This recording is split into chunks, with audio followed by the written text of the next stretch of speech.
Could Paul George end up staying in OKC? Sources telling ESPN that PG-13 is seriously considering a return to the Thunder and is not assured to sign with the Lakers. George faces a Friday night deadline to opt in to the final year of his contract. Let's get more info. Our Thunder reporter Royce Young joins us now on SportsCenter. Royce, what are you hearing about Paul George's future in OKC?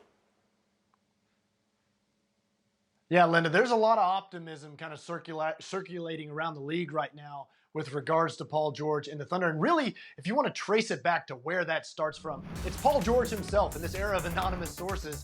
If we just listen to Paul George and some of the things he said about the Oklahoma City throughout the entire season, that's really what generated a lot of this. He's talked about it being the first year together and what they might be able to build. He's even talked about recruiting players to Oklahoma City. He's talked a little bit about the relationship he's built with the front office and the coaching staff and some of the players on the team. But right now, where things stand is free agency is getting closer and closer to opening, and Paul George has the opportunity to do what most people believe he will do, which is opt out of the final year of his deal.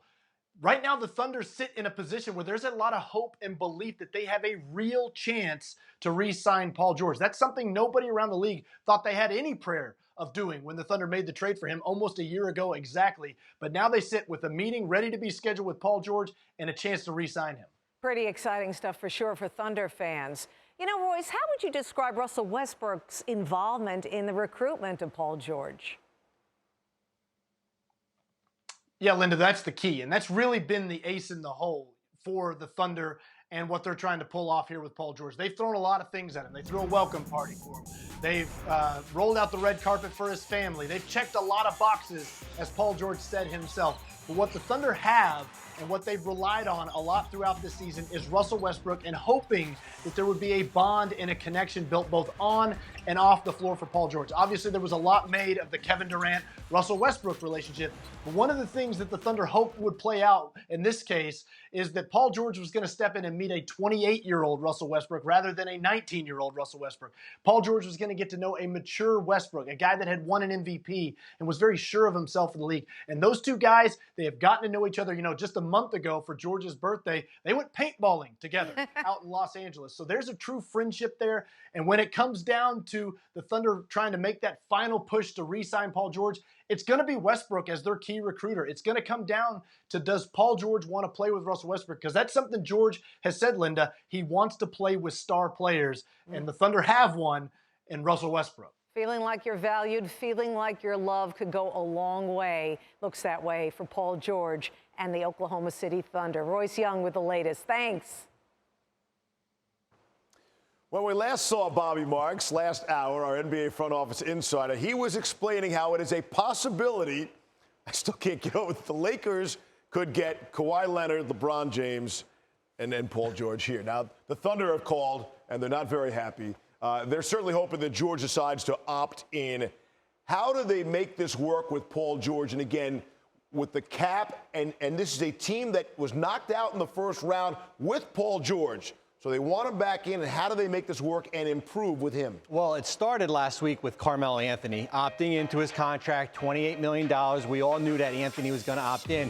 Right now, they are at $119 million. They are $4 million below the luxury tax before they even bring Paul George in. And when we add George, watch that number jump up there. That's $93 million. So basically, it's going to cost you $120 million to bring Paul George back. You can do it. You have his bird rights. You can exceed the cap. Now, here's the question, Steve. How do you get better? And it starts with Jeremy Grant. They're a young player, building out the bench. Grant is projected at a $9 million salary. If we put Jeremy Grant in here, look at that number jump up there. Right. That's a $300 million team. So when you talk about this, ownership has to be involved then, right? This is not a general manager just pushing pieces because of what that number in the red, right? Oh, you're right. When they made the Paul George trade last June and the Carmelo Anthony trade eventually later, the Thunder knew eventually what this tax bill was going to be, and they were comfortable with it. Now, it's one thing saying it in the offseason. It's another thing when you lose in the first round to Utah to come back and have to pay $300 million. How you build out the rest of your roster is with the minimum exception. You really don't have much trade assets. You already traded your 2020 first-round pick out. You're going to have to rely on some of your young players or some of your second-round picks. Can you put this in perspective? How bad the Thunder cap situation is, say, compared to other teams? Is it the worst in the league, bottom third of the league, or what are they dealing with league-wide? This is the largest in NBA history. This could be your first $300 million team in NBA history. We still don't know what's going to happen in Houston. Houston could be up there. Why this is so high, they are in the repeater tax. This is the 4th year in 5 years that they are in the tax. This would be, if they weren't, this would be sliced in half, but that number is nearly doubled. Wow, that's impressive. And this is the team that went out in the first round without really getting much better. Can't X out Carmelo, right? No, not right now.